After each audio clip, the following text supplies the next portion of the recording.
በስመ አብ ወወልድ ወመንፈስ ቅዱስ አሐዱ አምላክ አሜን። ሰላም ስድራ እግዚአብሔር ከመይቀኒኹም እንኳዕ ብሰላም ናብ መሪሕ ሕይወት መጻኹም። ኣነ እግዚአብሔር ይመስገን ጽቡቕ ኣለኹ። ንስኹምን ሰናይ ክትብሉ ናይ እግዚአብሔር ሰናይ ፍቓድ ይኹን። ድኺምካ ዲኻ ወይስ ተስፋ ቆሪጽካ? ስቓይ ውድቀት ክሳራ መከራ በርቲዕካ? ደጋፊ ዘይብልካ ኮይኑ ተሰሚዕካ? ኣጆኻ ኣጆኺ ሰባት እንተረሓቁና ኣምላኽ ግና ኣይርስዓናኒ። ንድኻምና ብርታዐ ንቓንዛና ክንክእሎ ዝኽእለልና ኣምላኽ ንኹሉ ብዕላማ ከም ዝገበሩ ምስ ንኣምን ኢና። እዛ ቐጺለ ዘቕርባ ታሪኽ ምስ ኩነታትና ብምትእስሳር እግዚኣብሔር ኣብቲ ዘጋጥመና ዘሎ ጸገም ዓብዪ ዕላማ ከም ዘለዎ ክንፈልጥ ኢና። ያዕቆብ ንዮሴፍ ኣብ እርግንኡ ስለ ዝወለዶ ሓለፋ ኹሎም ደቁ ይፈትዎ ነበረ። ብተወሳኺ ዮሴፍ ንሕዋቱ ደሰ የብሎም ሕልሚ ስለ ዝሓለመ ብሕዋቱ ኣዝዩ ተጸልአ። ኣሕዋቱ ጠለበጊዕ ክጓስዩ ኣብ በረኻ ስለ ዝነበሩ ኣቦም ኩነታቶም ክፈልጥ ንዮሴፍ ለኣኾ። ዮሴፍ ከዓ ትእዛዝ ኣቦኡ ኣኽቢሩ ኩነታት ኣሕዋቱ ክፈልጥ ኣብቲ ሞሮር ክደልዮም ጀመረ። ኣሕዋቱ ከዓ ካብ ርሑቕ ክመጽእ ምስ ረኣይዎ ክቐትልዎ ተዘራረቡ። ኣብ መጨረሻ ድማ ኣብ ማዕሙቕ ጉድጓድ ደርቢዮም ብኣራዊት ክብላዕ ተሰማምዑ። እቲ ካብቶም ከሉን ግፍኣን ናጻ ዝነበረ ዮሴፍ ንሕዋቱ ምዉቕ ፍቕርን ሰላምታን እኳ እንተለገሰሎም ክዳኑ ቐንጢጦም ናብ ሓደ ጉድጓድ ደርበይዎ። ሰባት ክርሕቑና ዘይርሕቕ የሕዋትና ክኾሕዱና ኣብ ጐኑና ዝቖሙ ኣምላኽ ግና ምስ ዮሴፍ ነበረ። ብተግባራቶም ካይሓፈሩ እንዳሰሓቑ ክምስሑ ኸለዉ ካብ ርሑቕ ኣግማል ዝሓዙ እስማዓላውያን ነጋዶ ናብ ግብፂ ክጓዓዙ ረኣዩ። ሓደ ካብቶም ኣሕዋቱ ድማ ሓውና ቐቲልና እንታይ ንረብሕ ኣብ ክንዲ ንቖትሉ ናብዞም እስማዓላውያን ንሽጦ በሎም። በቲ ሓሳብ ተሰማሚዖም ድማ ንሓዎም ሸጥዎ። እቶም ነጋዶ ከዓ ንዮሴፍ ካብቲ ጉድጓድ ኣውፂኦም ናብ ግብፂ ወሰድዎ። ይሕዋቱ ኸ ሓድሽ ተንኰል ፊሒሶም ነቦኦም ናይ ሓዎም መርድእ ነገርዎ። ነቲ ካብ ዮሴፍ ዝወሰድዎ ክዳን ደም ወጠጦ ኣጠልቅዮም ዮሴፍ ሓውና ኣይረኸብናዮን፣ ምናልባት ግና እዚ ክዳን ረኺብና እሞ ቀምሽ ወድኻ እንተ ኾይኑ ወይ እንተ ዘይኮይኑ እስኪ ኣለልዮ በልዎ። ኣቦም ድማ እዚ ብርግጽ ክዳን ዮሴፍ ወደ እዩ። ሕሱም ኣራዊት በሊዑ ወይሉ ኣዝዩ ሓዘነ። ክዳኑ ድማ ቀደደ። ብሞት ወዱ ኣዝዩ ስለ ዝሓዘነ ድማ ይምጽንናዕ ኣበ። እቶም እስማዓላውያን ነጋዶ ድማ ንዮሴፍ ናብ ሓደ ግብፃዊ ሰብኣይ ሸጥዎ። እግዚኣብሔር ምስ ዮሴፍ ነበረ እሞ ኣብ ቂድሚ ግብፃዊ ጐይትኡ ግርማ መጎስ ረኸበ። እቲ ግብፃዊ ድማ ንዮሴፍ ኣብ ቤቱ ኣዛዚ ገይሩ ሸሞ። ዮሴፍ ከዓ ብቕንዕናን ብትካህትን ኣገልገሎ። እግዚኣብሔር ድማ ምእንቲ ዮሴፍ ኢሉ ንቤት እቲ ግብፃዊ ሰብኣይ ባረኻ። ዮሴፍ ኣዝዩ ምልኩዕ ነበረ እሞ ሰበይቲ ጐይቱ ዓይና ኣውደቐትሉ። ምሳይ ደቅስ ኢላ ኸዓ ሓተተቶ።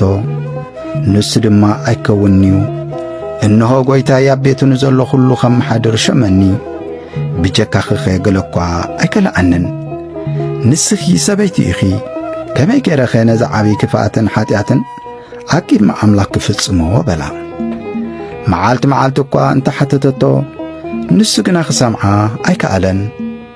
ዓደ መዓልቲ ኻ ብኽዳኑ ቐጥ ኣቢላ ሒዛ ምሳይ ደቅስ ኢላ ለመነቶ። ንሱ ግና ክዳኑ ሓዲግላ ሃደመ። ንሳኻ ክዳኑ ሓዲግላ ንግዳም ከም ዝሃደመ ምስ ረኣየት ንስድራ ቤታ ጸዊዓ ትርኢ ዶ ኣለኹም? እዚ ዕብራዊ ሰብኣይ ምሳይ ክድቅስ ናባይ ኣተወ። ኣነኻ ዓዊለ ምስ ኣእወኹ ክዳኑ ሓዲግለይ ንግዳም ሃዲሙ በለቶም። ነቲ ክዳን ድማ ሰብኣይ ክሳዕ ዝመጻ ምስኣ ኣንበረቶ። በዓል ቤታ ምስ መጸ ድማ ኸምዚ ኢላ ነገረቶ፣ እዚ ዘምጻእኻልና ዕብራዊ ባርያ ከዋርደኒ ናባይ ኣተወ። ዓዊለ ምስ ኣእወኹ ግና ክዳኑ ሓዲግለይ ንግዳም ሃደመ በለቶ። ንሱ ኸዓ ብተግባር ኣገልገሊኡ ኣዝዩ ተናደደ። ንዮሴፍ ድማ ኣብ ቤት ማእሰርቲ ኣእተዎ። ሕጂ እውን እግዚኣብሔር ምስ ዮሴፍ ነበረ እሞ ምሕረት ድማ ገበረሉ። ኣብ ቅድሚቲ ሓለቓ ቤት ማእሰርቲ ኸዓ መጎስ ሃቦ።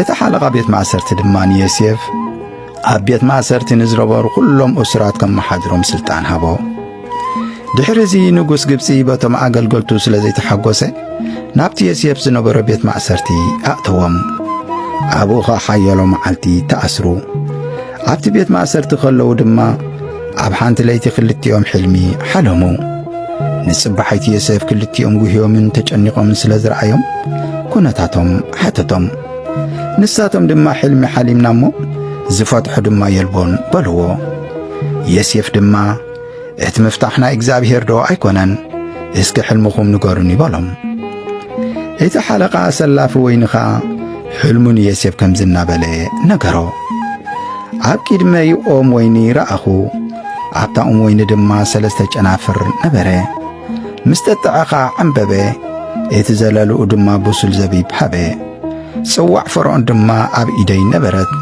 نت زبيب وسيدخا ناب صوع فرعون صمكو نتا صوع دما نفرعون اب ايدو هبكوه يسيف كا ترغمو خمس سدعبيو ايت سلسته جنفر سلسته معالتيو دحر سلسته معالتي فرعون كفتحكايو ناب شمت قدم كاون كملسكايو كمتناي قدم اسلافيو خلخا تغبرو زنبركاخا نفرعون تصوع اب ايدو خطويخا مسكن عكا دما ذكرني بچخا محرت كبرلي نفرعون كأن قرلي مو كابزا بيت الزيعة أوصعني أنا خام مدر عبراويان زتجوخي عبز بيت مأسرت زأت دما قال أكوا أي قبركن بولو إتا حلقة سنقة تنجراخا صبو كمستفعت حلو مسرعي نية سيف أنا دما بحلمي إنه صعدا انجيرا زحازة سلسة مصاب عبر سي نبري عبد العلاي مصاب كا خابتي فرعون زبالعو كل عينة مقبين جيرا نبري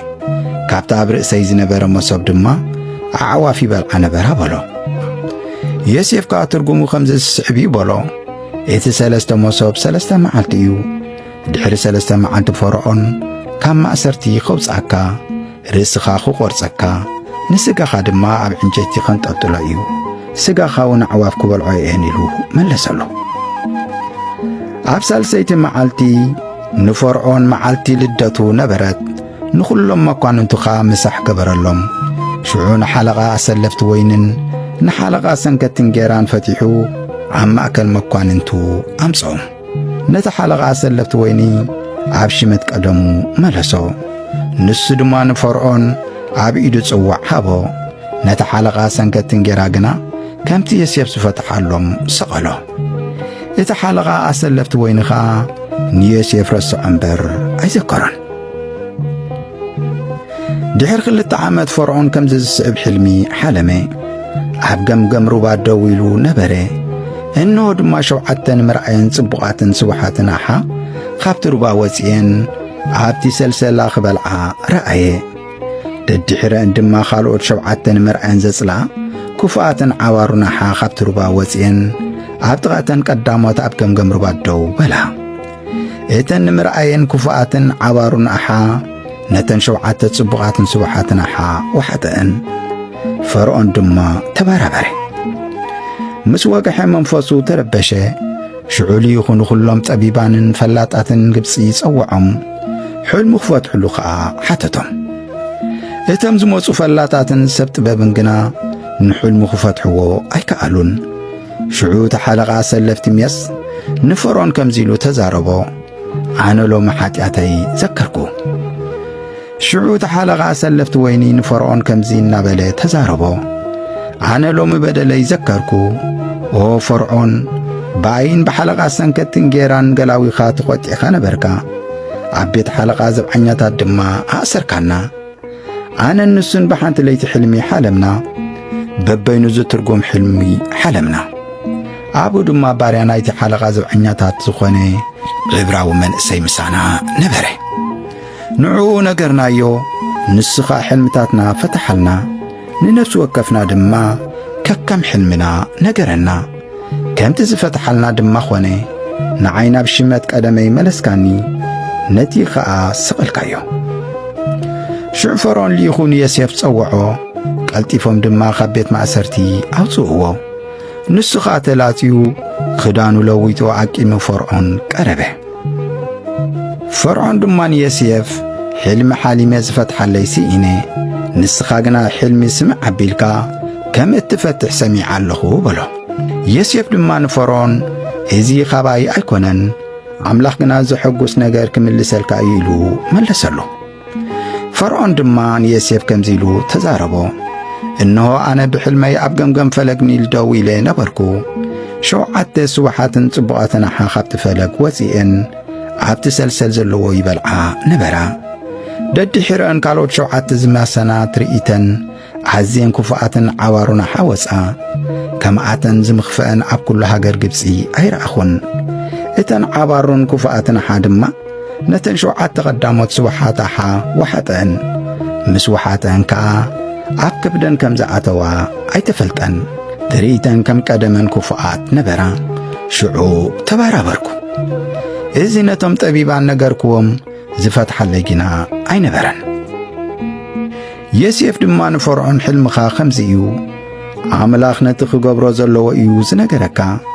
يتن شوعتها شوعت عامتين يتن شوعت صبغاتها شوعت نايت سقابن حاقوسن عامتين يتن شوعت خفاءتن عوارن حادما شوعت نايدرك انتميتن عامتاتنين بلو حج دما او نقوس استوعل فلات سبدلي عم درقبس دما شمو كومو خابزن شوعت نايت سقاب عامتات كافريات مدرقبسي حامساي آف زوتس عززتي عب هاقرشم عبزن زمت عزلواني سقاب عامتات زبل عزبال خلو يأكبو إتي إخل دما بتن عم مدرقبس زمت عشوعت نايت ميت عامتات نتا هاقر من تخوخون التعقر إذا هاقر كابت ميت أكد تفني بلو فرعون شمامونتون إذا نجازي تصبو كوينو رخبوه فرعون كان قلاويو كم زبالة منفس عملاق زلو سب عين ركبنا بلهم فرعون دمان يسيف عملاق زي خلون عخاخاب أفلتكا كما خازبالة أستوعلن فلاتن يلبون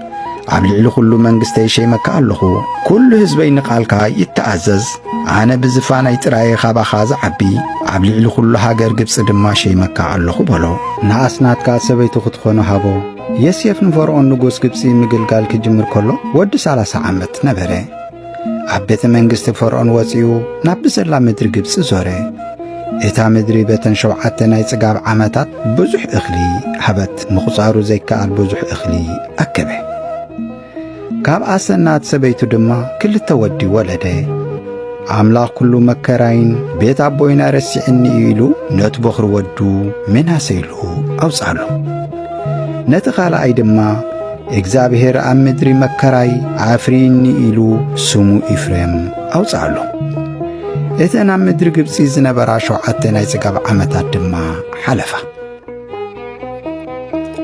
كمتي يسيب زبولو دما إذن شوعتنا يتميت عمتات جمرا عب كلو تهاجر دما تميت جمري إذن بدما مقبخوبهم نافرعون ترعي فرعون دما نخلهم قبس أويان ناب يسيف كيدمو نسو زبلكم قبورو ولم يسيف كانو خلهم قبس أويان إخلي شطلهم إتتميتا كل عالم النابر تأسل زخده كاب كلن هاقرات كاب يسيف إخلي خشموتو ناب قبس إيموتو نبرو ياكوب دما أقبس إخلي خمزة الله سمع أمو ندقو خين موت نعونا قبس خيدكم إخلي شموتو بولم اتم 10 حوات يسيفكا إخلي خشموتنا قبسي وردو نبينيام حاوي يسيفكنا دنقات كايرخبو إلو مسا حواتو أيسدودن نقبسي زم حادرا دما يسيف نبري نقول هزب إخلي زشيتكا نسو طرح نبري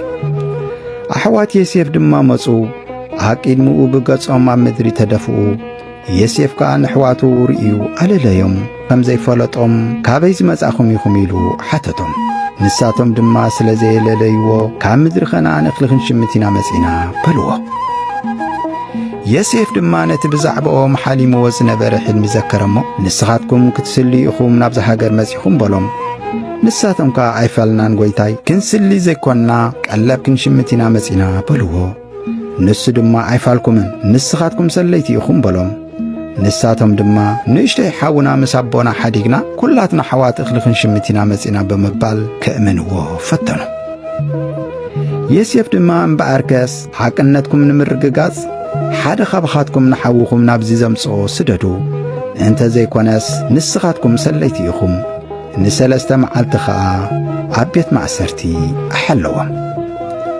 عبسال سيتي معلتي يسيف بلوم أنا أملاخ إفره يمو كمزي قبرو حدا خبخاتكم أبتاتا أسيركم لازن بركم بيتي تأسر إتمز ترفكم كا إخلي حيسكم ناب عدكم تملسو إتن إشتاي حاوكم دما ناباي أمسوه أنا دما سليتي خمزي كونكم تفلتي عيتموتن إخم دما بلوم نساتهم دمانا نحدهم بحكي أبحاونا بدلنا محرات كلمنا خلو سببا نفسو نارعنا عسمعنا ين بسر زمكراز دما لومي زخلو عدرع فسحنا تباهالو روبيالكا أبزقوا العايت بدولي لدو أيلا منكوخمن نسخاتكم قنا عسمعكمنن إنه دومو مسؤولومي بسحنا بلوم إزي لوم كزاراربو خلو يسيف نقامكم زردو أي مسلومن يسيف كان زي مسمعي كابعاتهم أجلسوا بخيه نابعاتهم تمليس دما نسمعون فولي نبينو أسرو نتم عقلقلت دما إخلي هيبهم كفانوهم عززي عقدوهم إخلي سعينهم دما نابحاقرهم تبقسوا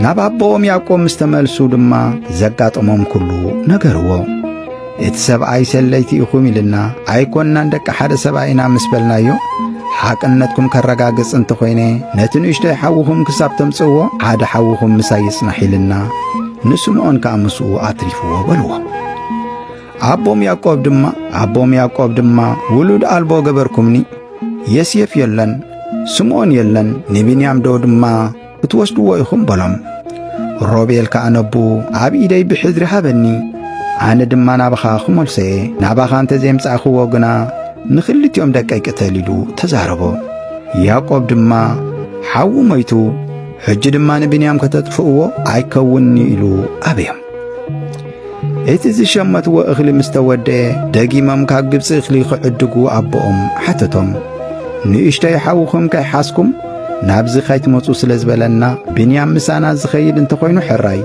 انت زي كوينو غنا عين خيدن اينا بلو ابوم دما سلمنت አይነት ሰብአይ حد حوي علنا ይልኩም ነገርኩሞ በዚ ነገር ዚን ህይወተይ አሕሰምኩም ላ በሎም ንሳተም ድማ ንሕናሞ ንሐውኹም ናባይ አምጽዎ ዝብለና ዶ መሲልና በልዎ ሽዑ አቦም አማራጽ ምሳአኔ ካፍረዛ ምድሪ ጸጽብቁ ቀመም መዓር ሽቱን ከርበን ከዓዓነት ሰብአይ ዝኸውን ገጸ በረኸት ተማልኡሉ ገንዘብ ድማ ከዓበት ገርኩም ወሰዱ እቲ አብ ከሸታትኩም ምሳኹም እተመልሰ ገንዘብ ከአ من الباشنا جيغا خايكون تمالؤو نحاوخمون وسدوو اتو كل زخيل أملاخ عاقيد متسبعي محرتي هابكم أنا ولد انتسعانكو ولد اسئن بولم يسيف نبينيام مسرعيو نعزاز بيتو ازم سبات مسايكم السحو يوممو نبيت يأتوهم حرود حريد كاون عدالو بولو إتا عقل قال دما خمتي يسيف سبولو قبري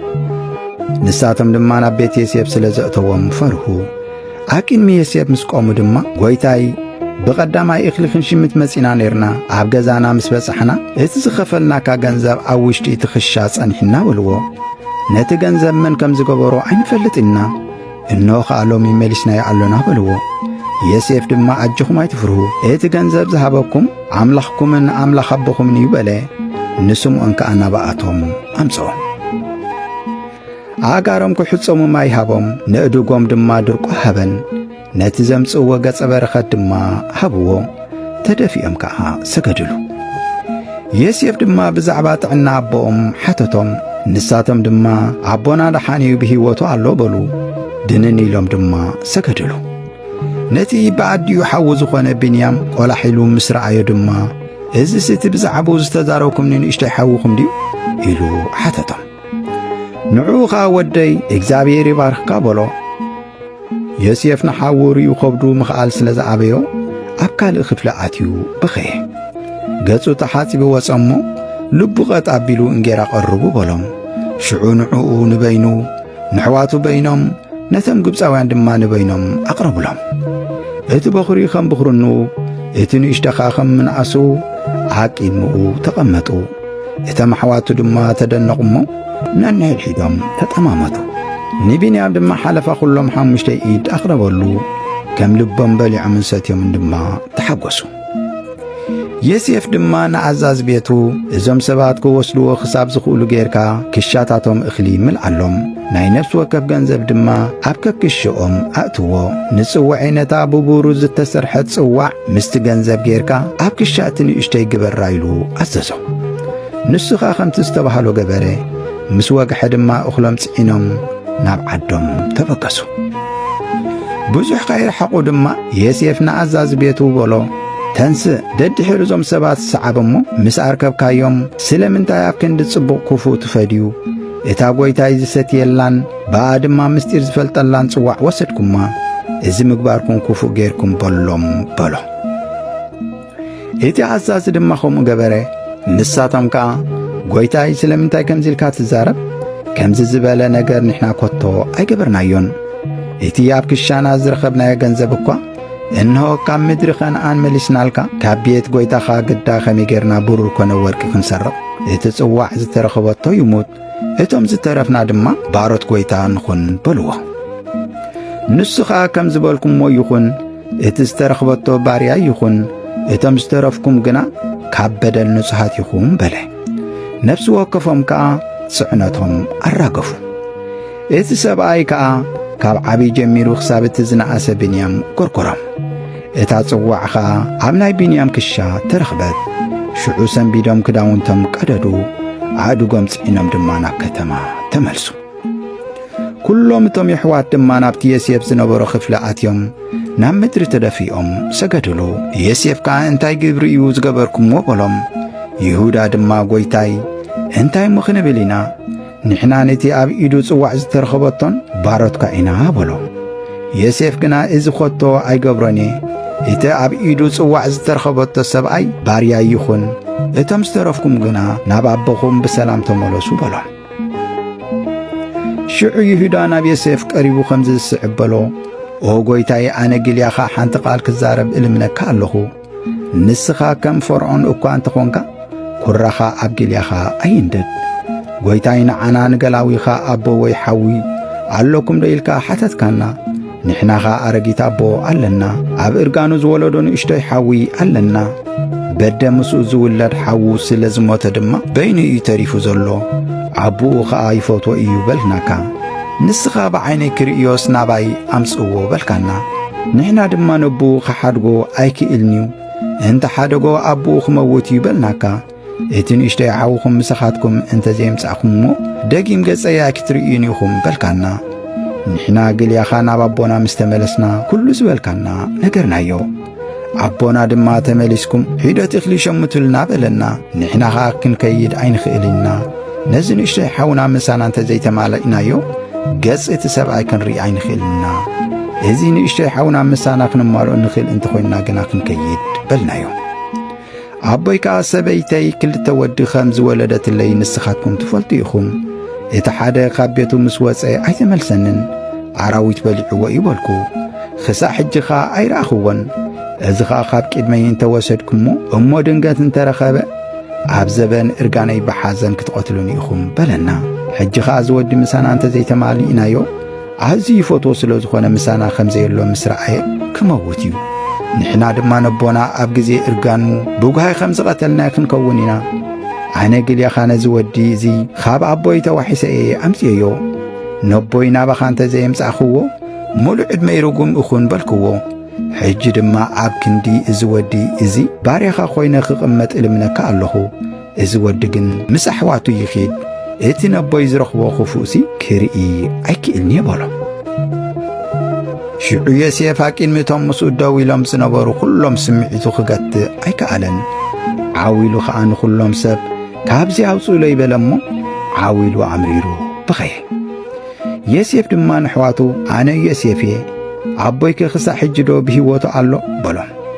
ኣሕዋቱ ድማ ኣቂድሙ ሰንበዱ እሞ ክምልስሉ ኣይከኣሎን። ዮሴፍ ከዓ ንሕዋቱ በጃኹም ናባይ ቅረቡ፣ ኣነ ናብ ግብፂ ዝሸጥኩምኒ ዮሴፍ ሓዊኹም እየ።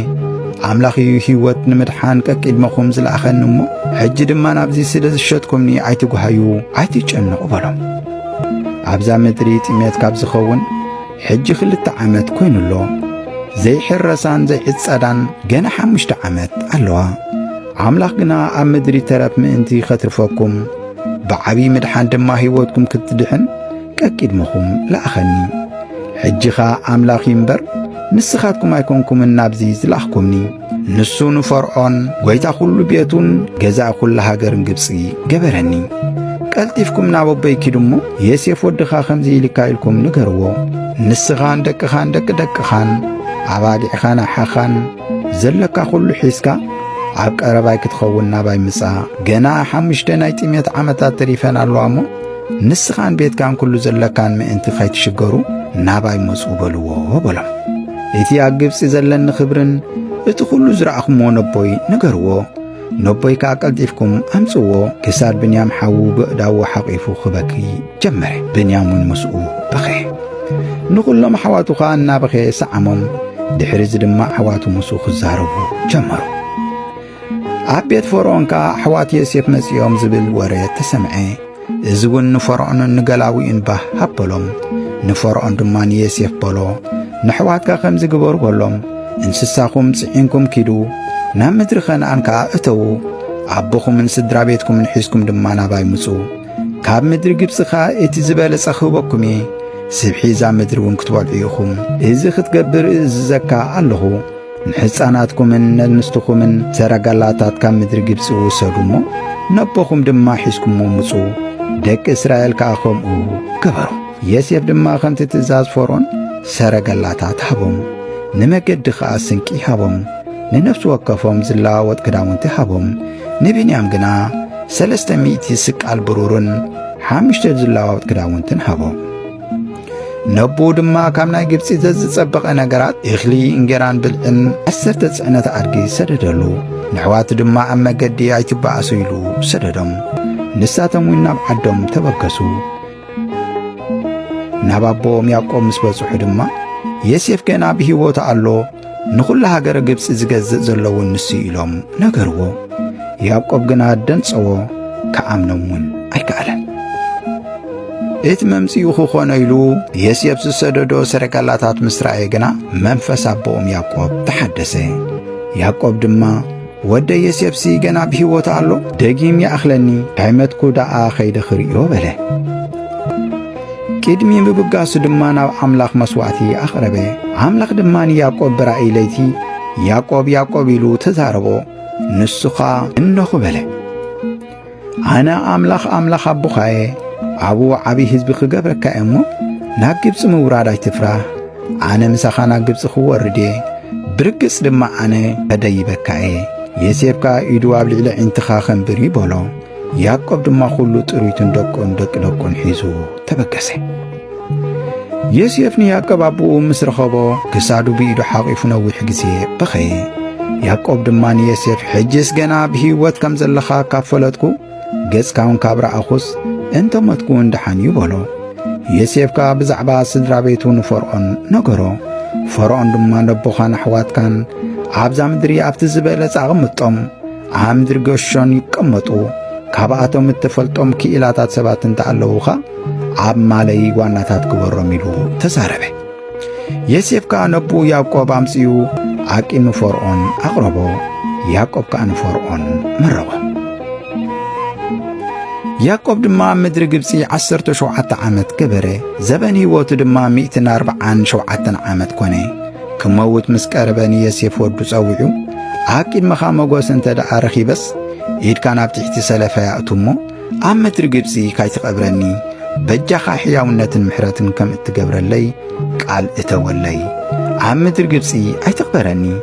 ምስ ሞትኩ ካብ ግብፂ ተሰኪምካ ኣግዕዘኒ፣ ኣብ መቓብር ኣቦታተይ ድማ ቀበረኒ በሎ። ዮሴፍ ከዓ ከም ዝበልካ ንኽገብር የበሎ። ያዕቆብ ከዓ መሓለለይ በሎ። ዮሴፍ ከዓ መሓለ። ድሕሪ ቁሩብ እዋን ዮሴፍ እንሆ ኣቦኻ ሓሚሙ በልዎ። ዮሴፍ ከዓ ንኽልቲኦም ደቁ ሚናሰን ኢፍሬምን ሒዝዎም ከደ። ያዕቆብ ከዓ ተጋዲሉ ኣብ ዓራት ኮፍ በለ። ንዮሴፍ ከዓ ከምዚ በሎ፣ እቲ ኹሉ ዝኽእል ኣምላኽ ኣብ ሎዛ ምድሪ ከነዓን ተራእየኒ ባሪኽኒ ከዓ እንሆ ኣነ ኸፍርየካን ከብዛሓካን ብዙሕ ሕዝብኻ ክገብረካ እየ። ብድሕረኻ ድማ እዛ ምድሪ እዚኣ ንዘርእኻ ርስቲ ዘለዓለም ገይረ ክህቦ እየ በለኒ። ሕጂኻ እቶም ኣነ ናባኻ ናብ ግብፂ ከይመጻኹ ኣብ ምድሪ ግብፂ ዝወለድካዮም ደቅኻ ናተዮም ኤፍሬምን ምናሰን ከም ሮቤልን ስምዖንን ናተዮም ንዮሴፍ ከዓ ከምርቆም ናባ ያቕርበለይ በሎ ካብ እርጋን እተላዕለ ክርኢ ኣይክእልን ነበረ ዮሴፍ ድማ ናብ ኣቦኡ ኣቕረቦም ያዕቆብ ከዓ ሓሓቂፉ ሰዓሞም ያዕቆብ ከዓ ንዮሴፍ ገጽካ ክርእየ ኢለ ሓሰብኩን ነይረ ኣምላኽ ከዓ እንሆ ንዘርእኻ እውን ኣርአየኒ በሎ ዮሴፍ ከዓ ንደቁ ካብ ሕቑፉ ኣቦኡ ኣልግስ ኣቢሉ ብገጹ ናብ ምድሪ ሰገደ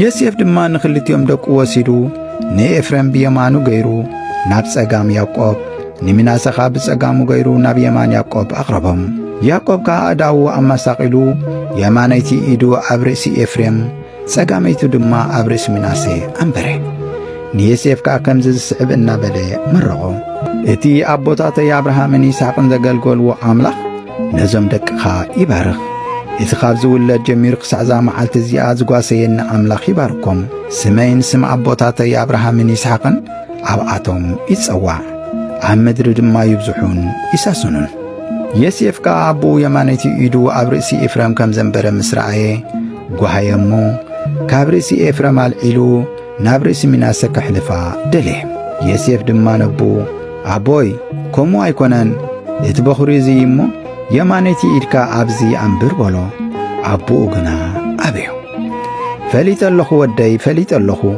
ዘርኢ ምናሰ ድማ ዓብዪ ህዝቢ ክኸውን እዩ እቲ ንእሽተይ ሓዉ ግና ካብኡ ኸዓቢ እዩ ዘርኡን ብዙሕ ህዝብታት ክኸውን እዩ በሎ እስራኤል ድማ ንዮሴፍ እነሆ ኣነ እመውት ኣለኹ ኣምላኽካ ምሳኻትኩም ክኸውን እዩ ናብ ምድሪ ኣባታትኩም ድማ ክመልሰኩም እዩ ንዓኻ ድማ ተኻብ ኢድ ኣሞራውያን ብሰይፈይን ብቐስተይን ዝወሰድክዋ ሓለፋ ኣሕዋትካ ሂበካ ኣለኹ በሎ ዮሴፍ ከዓ ኣብ ልዕሊ ሬሳ ኣቦኡ ወዲቑ እናብኸየ ኣብ ገጹ ሰዓሞ መዓልታት ሓዘን ምስ ተወድእኻ ዮሴፍ ነቦኡ ክቐብሮ ካብ ፈርዖን ፍቓድ ሓተተ ደቂ ያዕቆብ ድማ ከምቲ ኣቦኦም ዝኣዘዞም ንሬሳ ኣቦኦም ኣብ ምድሪ ከነዓን ቀበርዎ ኣሕዋቱ ድማ ኣቦኦም ምስ ተቐብረ ምናልባሽ ዮሴፍ ተቐይምና ካይህሉ እሞ ከም ኢድና ደኣ ካይፈድየና ኢሎም ፈርሑ ከምዚ ድማ በልዎ ኣቦና ቒድሚ ሞቱ ከምዚ ኢሉ ዓዚዝና ነይሩ እቲ ክፉእ ዝገበሩኻ በደል ኣሕዋትካን